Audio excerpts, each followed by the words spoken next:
Hoje vamos conversar com os principais especialistas de Growth Hacking nesse Brasil. Eu vou conversar com nada mais nem nada menos, eu não vou te contar agora não. Roda a vinheta e vamos começar essa porra.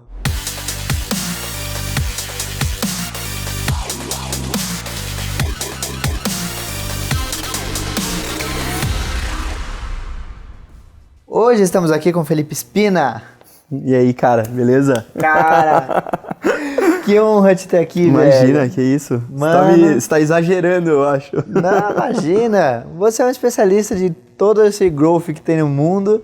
Por sinal, pra quem não sabe, o growth, eu ia falar o growth, eu ia te chamar de o growth, olha Você isso. é louco. O Felipe Spina, tá lançando um livro que a gente deixou aqui, ó. Tá dando pra ver, Jim? Vê se dá pra ver aqui, dá pra ver? Bacana. Então, ele tá lançando aqui personalização. Então, o livro que ele lançou aí no fim desse ano de 2019, né? Isso. E, cara, conta um pouco pra gente da sua trajetória, como que você começou nesse mercado de marketing. Você, em 2011, já estava falando sobre Facebook, já estava... Me corrija se eu estiver errado, era 2011. Certinho, 2011, meu primeiro livro. Eu estudei você, então, ó. Ah. E eu queria saber um pouco mais de como que você entrou nesse marketing digital, como que Sim. você começou no mundo. Bacana, legal. Obrigado aí pela oportunidade. Eu acho que é um excesso, um exagero, mas olhando, eu tenho 16 anos de carreira, né? Putz, eu fui olhar isso agora, eu comecei em 2003. 10 anos de idade. Com 19. Eu vou fazer 36 semana que vem, não parece, mas complicado, assim, se olhar, assim, pô, 16 anos atrás, como eu estaria hoje, eu acho que eu não imaginava, de verdade, mas muita coisa foram acontecendo durante esse período, né? Vários Tour of Duty, né? Como que a gente chamava na RD, pelo livro do Reid Hoffman, né? Alliance, ele fala dos mudanças de carreira nesse período, né? E é muito legal fazer esse rewind, né? A volta tudo desde o começo. Em 2003 eu entrei como estagiário na FBIS, né? Primeiro lugar que eu trabalhei oficialmente, né? Pra fazer offline. Pra fazer digital. Digital? Eu sempre comecei no digital, sempre fiz digital. Nasci no digital. Comecei, na verdade, sim, com 17 anos eu fiz um curso de HTML. Eu pedi pra minha mãe fazer um curso de HTML, eu fui atrás e ela me matriculou. Graças a Deus, minha mãe tinha... ela me matriculou, eu pedi pra ela. Foi eu mesmo que fui atrás porque eu tava procurando como é que faz site. Eu entrava no bate-papo do UOL, entrava na home do UOL. Quem nunca, E aí né? eu falei assim, cara, como é que é isso? Como é que monta esse negócio? Esse negócio é legal, né? Um negócio parecia um negócio diferente. E aí eu vi um curso no Senac de HTML e fui atrás disso, né? Então eu comecei fazendo front-end, né? Era o HTMLer, não sei como eu chamava. Totalmente tabela na época, né? Então eu comecei, eu até 2007, 2008 eu fiz HTML, assim. Nossa. Então foi Prefeitura de São Paulo, trabalhava com um pouco de acessibilidade, depois entrou na onda de tableless, mais CSS, entre outras linguagens que hoje eu nem tenho autoridade para falar sobre isso. Código até 2008, depois quando eu morei na Austrália, depois fui para 2009, quando eu voltei eu trabalhei na Asus como analista de marketing, e aí eu comecei a mexer mais em redes sociais, mais campanhas digitais, mais planejamento digital, Google AdWords, Google Analytics. E aí comecei, e aí caiu o Facebook. Começou a força do Facebook Ads e a atração no Facebook, isso, né? Então aí eu fui Isso que ano? Putz, 2010, assim, mas eu já tinha o Facebook desde 2007. Porque quando eu morei fora, todo mundo só usava Facebook, né? E foi o ano que você tava morando fora, em 2007. 2008, foi 2008. Eu morei na Austrália, Vixe, faz tempão aí já, Faz 11 anos, cara. 11 anos.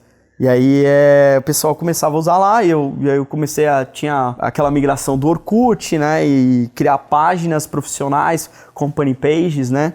E aí foi criando essas fanpage, chamava, né? Fanpage. E aí eu comecei a tocar mais essa frente, assim. Foi daí que surgiu meu livro, em 2011, Facebook Marketing, que foi o livro que eu mais vendi, foram 1.500 downloads. Caraca. Foi totalmente em PDF, não teve versão impressa. Esse não teve versão impressa, então foi super interessante como fazer venda digital, né? Na época, acho que o tema era muito quente, eu acertei time, e coisa que eu não consegui replicar com os outros 2 livros Que depois, 2 anos depois, eu tentei lançar o outro livro, né? Eu lancei o Technical Marketing em 2013.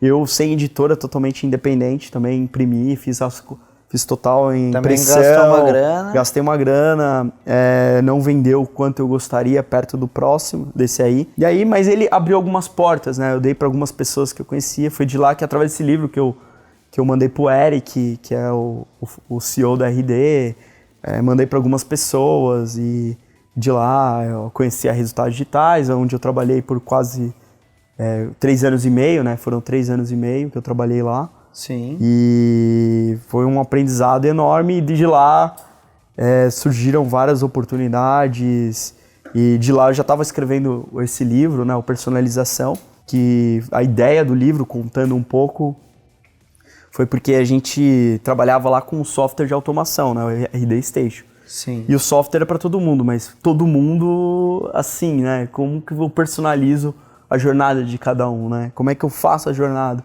Então a gente entendeu nichos, entendeu segmentação, entendeu dores de persona. Então aí daí surgiu esse insight também de personalizar. Então a gente tem um all-in-one software de marketing automation. Só que, cara, eu tenho um software tudo em um, só que você tem que atender as dores, você tem que ter features, características especializadas, tem que ter uma jornada diferente para cada um. Então daí eu tive a ideia de pensar em ferramentas que possam personalizar a jornada de compra. Que legal. E aí eu demorei um pouco para lançar, né? Você vê, tem um gap aí de 2013 a 2019, 6 anos para lançar um novo livro, né? Uma coisa que eu queria fazer com mais frequência. Por conta da RD, de projetos lá, eu não acabei, mas eu acho que eu espero não fazer. Mas isso, eu gosto de criar projetos assim como novos livros, conteúdos, né? Na RD não deixei de produzir conteúdo, tem bastante post meu lá, e-books que eu ajudei a produzir, então de certa forma eu não parei, eu só dediquei mais e eu acho que a forma autoral aí do personalização veio no momento certo, do momento que eu queria montar um lado artístico, né? Então todas as imagens do livro são feitas por um artista da RD lá, que ele fazia quadros personalizados. Eu falei, pô, o livro chama Personalização. Então você tem a foto do André Siqueira lá, do Rafael Reis totalmente pintada. Então ele fez as artes do Daniel Kaesh, né, para quem perguntar. Então ele que fez todos os funis, todas as imagens do livro, porque ele fazia quadros personalizados. Então eu tive esse insight e falei... Daniel Kaesh? Não, André. André Kaesh. André Kaesh, a gente vai colocar o link aqui embaixo. Então, isso. É ele que fez as artes, contratei ele pra isso. Tinha muito fit, falei, cara, o nome do livro é Personalização, você faz quadros personalizados. E aí ele topou, fiquei muito feliz. Então é um lado bem artístico, o livro pra mim. Foi um lado bem artístico de pegar coisas que eu já estava trabalhando, fazer esse compilado, desde o checklist, processos, e aí entrar nessa parte dele, né, de fazer as artes dentro do livro. Então ficou super bacana. Tô bem feliz, né, de ter realizado. É muito legal, velho. Eu comecei a ler e tá demais, velho. Tá muito bom. Contando um pouco da sua trajetória em mais profundidade, quando você entrou lá na RD, qual foi o primeiro desafio? Você me corrija se eu estiver errado, mas acho que você deve ter sido um dos primeiros a começar lá, tipo, ainda era pequena a startup da RD, né, naquela época, não estava no escritório que está hoje, Sim, né, quando você entrou, então acho que não tinham passado por todas as rodadas de investimento, você amadureceu e aprendeu muito naquela época sobre esse mercado de startups. Sim. Lembra porque em 2015 ali a gente conversava bastante ali sobre essas questões, e aí eu queria que você contasse um pouco como que foi essa questão na prática, assim, de entrar na RD, qual foi o primeiro desafio, onde você foi, acho que um dos primeiros growth hackers aqui do Brasil, na prática, sim, talvez não os primeiros, mas entrou nessa leva, né? E como que foi essa jornada até você virar o cara de growth da RD e tal? Legal, é uma pergunta bem interessante, porque não foi os primeiros, já tinha 100 funcionários lá, mas lógico, 100 funcionários e 1.000 clientes, assim, então já era grandinho. Já era validada, já tinha recebido um aportezinho, mas eu passei por 3 rodadas de investimento lá, então foi super interessante viver esses momentos, né? Então quando eu entrei, só pra você ter uma ideia, não tinha uma área de mídia paga, não tinha mídia paga, eles não faziam. Então eu vinha de uma Stella Artois, que trabalhava com Stella Artois, que eu investia 3 milhões de budget ano, aí eu tinha, no meu mês lá era R$800, né? No começo. Nossa. Então eu tinha um desafio, mas por outro lado eu segui com aquilo, eu falei, cara, tem um potencial enorme, né? Eu saí de São Paulo, fui pra Floripa, né? Com já o pensamento, já tinha visão. Falei, cara, isso aqui vai ser uma empresa de unicórnio. Tenho certeza, isso aqui vai ser gravado, a RD vai ser um unicórnio, eu tenho certeza disso. E absoluta certeza. Quando eu entrei, já sabia disso, né? Pelos profissionais que estão lá, pelo processo, pelo fit que tem no mercado disso, quanto tem de addressable marketing a RD. E, cara, uma das coisas que me chamou mais atenção nesse momento, quando eu entrei lá de estruturação, foi comprar a palavra-chave inbound marketing. Ninguém, para um Oceano Azul. Ninguém usava essa palavra-chave. A outra palavra-chave é automação de marketing. O marketing digital em 2015 já era um oceano vermelho, né? Óbvio que hoje tem oportunidades. Trabalhar com marketing digital hoje tem oportunidade. Mas na época já tinha concorrência em palavra-chave. Então quando eu fazia a compra na palavra-chave inbound marketing, automação de marketing, isso para nós era um oceano azul. Então foi uma parte de educação de mercado para depois vender o software. Então os aprendizados foram esses. Então você aprender através de uma educação, de ensinar o cara uma metodologia, um processo, usar todo um funil de inbound e depois você vender com uma plataforma de automação que pode te ajudar tudo em cima disso. Então a gente fez esse processo de estruturação com mídia, com campanha paga, com download de materiais. Então foram vários momentos de campanhas de topo, meio e fundo de funil que foram super legais assim de aprendizados, né? Então isso foi desde o começo até chegar uma equipe hoje lá de mídia paga que tem na RD, até que eu era o único cara que fazia isso. Nessa época era só você? Só eu até 2018. E você entrou lá para ser o cara de compra de anúncio?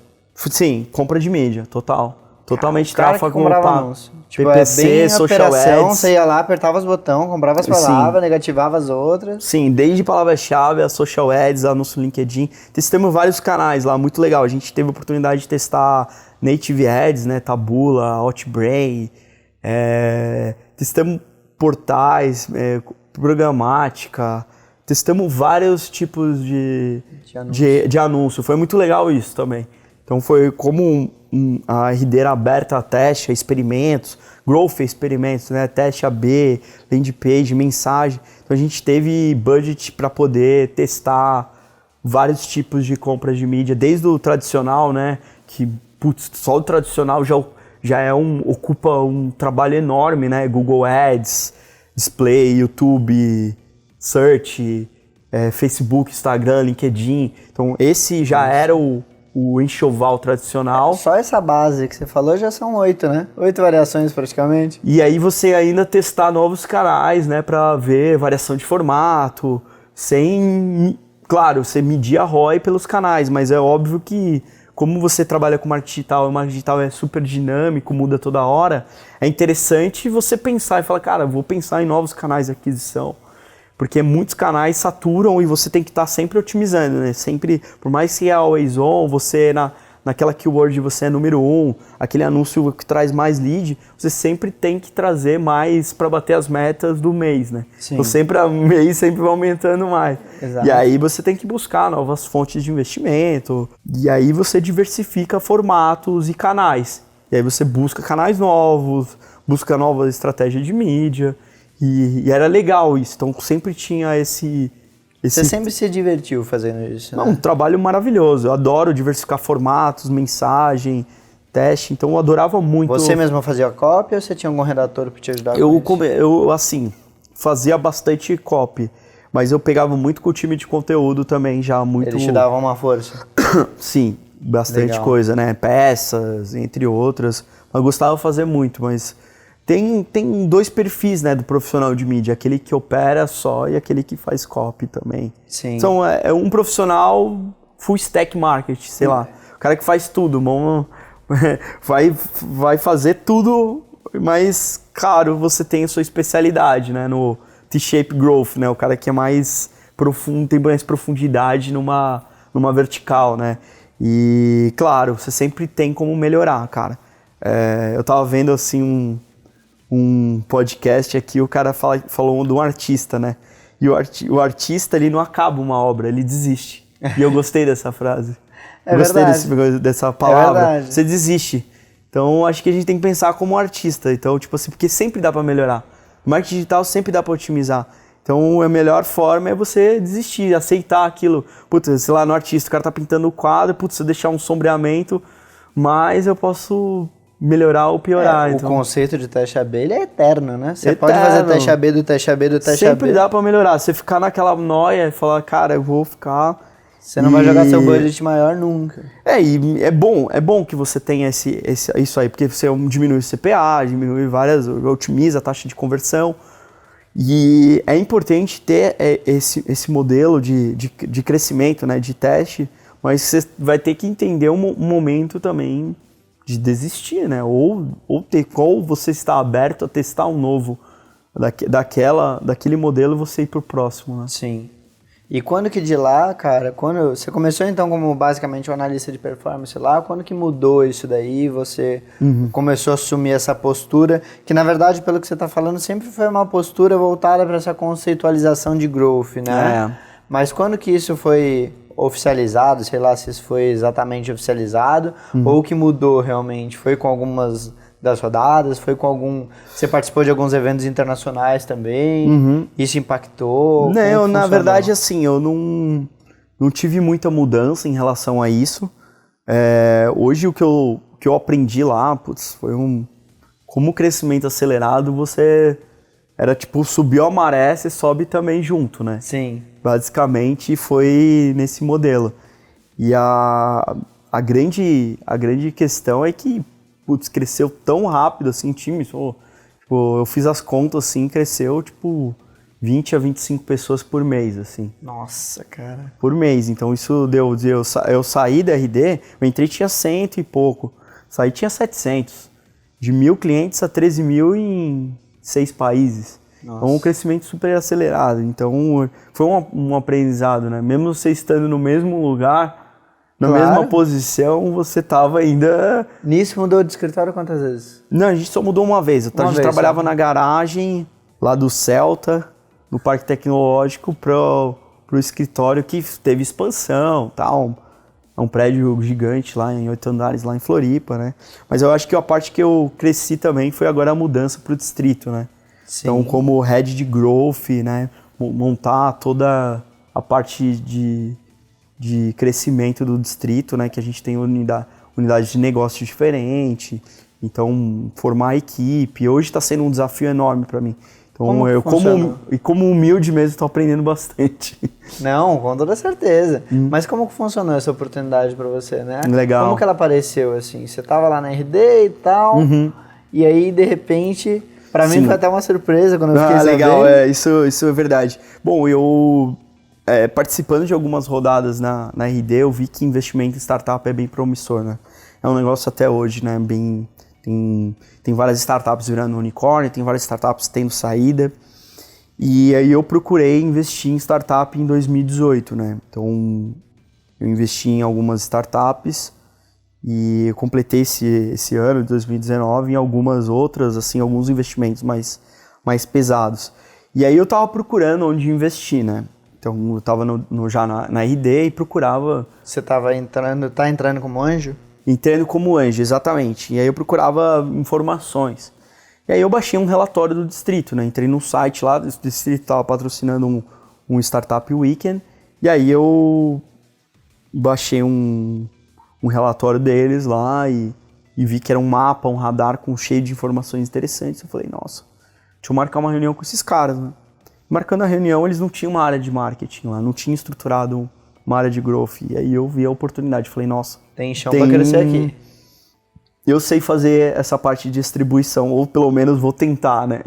Sendo humilde assim e aprendendo também, óbvio que não é tão fácil. E aí eu pensei, falei, cara, eu vou conversar com eles e tal. E aí surgiu a oportunidade de ser o head de growth do distrito. E aí poder tocar essa frente e estruturar. Então a gente está crescendo um portal de inovação no Brasil. A gente também, o distrito ele trabalha em 4 unidades, ou 4 frentes hoje que eu faço área de marketing, né? Então a primeira delas é comunidade. Então tem 5 espaços de inovação verticalizados. Então tem 4 em São Paulo e em Curitiba. Um é de advertising marketing, então um é de marketing e publicidade, que é o EdTech. Tem o de retail tech, que é de varejo. Tem o de fintech e o health tech, que fica no Hospital das Clínicas, aqui em São Paulo. E o de Curitiba a gente nomeou como Indústria 4.0 por conta da Bosch. Tá lá, o sexto escritório da Bosch do mundo fica lá, a Rumo tá lá também, entre outras startups de energia e outros segmentos. Mas então então a gente gera oportunidades para as startups serem residentes aqui desse espaço, como um cowork. Então é uma forma de eventos, das startups, de mantenedores também, empresas serem mantenedores do espaço, como a Bosch, Rumo. A outra unidade de negócio é a LIP, que a gente chama, que é uma aliança que a gente tem com a KPMG, que a gente leva inovação corporativa. A gente faz a parte de... a KPMG é uma consultoria, a gente leva as startups para conectar com a consultoria deles, né? Então leva essa parte de inovação, que tá aparecendo agora, que está sendo super interessante esse mercado de inovação para as grandes empresas com startup. Sim. Por incrível que pareça, é algo que eu sempre acreditei também. Então as empresas estão criando o CVC, o Corporate Venture Capital, então está indo para uma linha extremamente legal, assim, que o mercado americano já está fazendo, entre outros mercados. A outra linha que a gente tem é de Ventures, então a gente faz investimento, a gente tem 17 startups no portfólio e teve 4 saídas. Então, 4 exits já? 4 exits, foi muito legal. Banco Neon foi a primeira saída, Meio Fácil foi agora, e teve outras 2 aí, que foi a CMV e a Acelera, que foram as outras 4. Mas foi muito legal, assim, então foi por causa da área de Ventures que eu entrei no Distrito, e é uma área bem interessante também, que é uma forma de ajudar o ecossistema, de empregar, de tração. Nossa tese é pré-seed, então a gente faz investimento de co-investimento, né? Então a gente monta vários anjos para poder montar uma rodada de até 2 milhões. Explica um pouquinho melhor isso daí, como funciona na prática o pré-seed. Basicamente é um grupo de investidores? Não, o pré-seed são as rodadas. Tem a pré-seed, seed, série A, série B, série C, série D. O quinto andar foi para a série E, se eu não me engano. Que por isso que ele virou unicórnio. Quanto maior a série... A gente entra, quanto maior a série, maior o round e a rodada de investimento. Então a pré-seed no Brasil, o mercado, a gente faz uma rodada de até 2 milhões. Tá. Então um seed seria até 5 milhões, aí série A é 10 milhões, e assim vai. Então por isso que é pelo tamanho da rodada. Sim. Então a gente faz esse dentro da nossa tese, no valuation abaixo de 20 milhões, que é o que a gente acredita para poder tracionar para ir para os próximos rounds. Puta, que legal, cara. E a última área, que é o Data Miner, que é a área que faz os relatórios que a gente trabalha no time forte aí de distribuição. A gente faz relatórios do ecossistema, então relatórios de health tech, de fintech, e começamos a trabalhar com relatórios premiums, que são os relatórios pagos, e está indo super bem. A galera está adquirindo relatórios pagos, então está sendo um grande investimento nosso, e para o ano que vem ser uma área aí que cresça mais e a gente consiga trazer cada vez mais informações, inteligência de mercado para empresas, para a área de inovação, e a gente consiga ser mais assertivo para empresas que querem, por exemplo, saber qual tecnologia que está sendo disruptiva, quais são as rodadas que estão acontecendo, quais são oportunidades e ameaças para cada setor. Então ele consegue ter uma análise preditiva ou também informações para ser mais assertivo se ele quer investir ou comprar uma startup também, adquirir, né? Que legal, cara, que legal.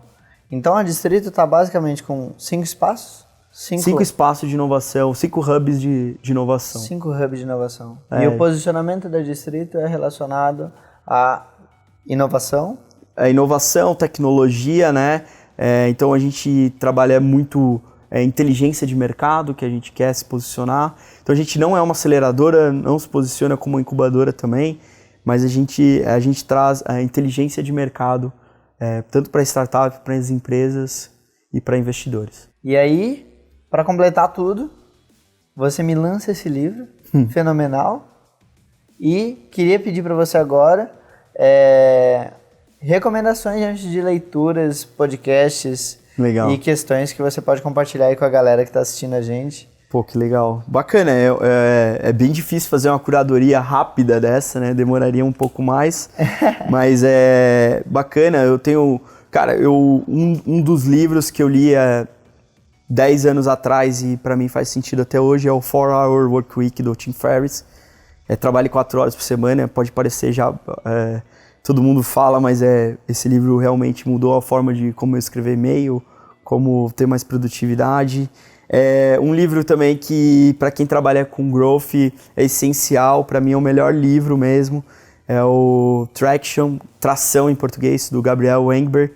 Eu conheci ele esse ano no South by Southwest e agradeci ele pessoalmente. E esse livro realmente mudou minha carreira. Ele tem um framework que fala 19 canais de aquisição e eu recomendo para todo mundo que quer melhorar nessa estratégia. Cara, eu sigo, Ray Dalio tem várias frases de recomendações de como ter liderança, como estruturar de posicionamento. Eu acho que também tem um livro muito legal, Essencialismo, do Greg. É muito interessante para quem está querendo ser mais produtivo, ter passos de produtividade. Legal. E acho que esses são os principais. Eu fiz uma lista lá no Instagram dos meus 10 top livros que eu recomendo. E claro, não pode faltar o meu livro Personalização aí, pra quem fala com todos não fala com ninguém. Vai ter o link aqui embaixo, hein, galera? E basicamente é isso, né, Felipão? Boa. Velho, obrigado. Valeu mesmo, obrigado. Obrigado, mano. Imagina. Isso é foda demais. Cara, aqui embaixo tá o link do Spina, tá o link do livro dele. Se você não comprou ainda, você tá perdendo. Então, acompanha a gente, segue o Spina, LinkedIn dele, Instagram aqui embaixo também. E valeu!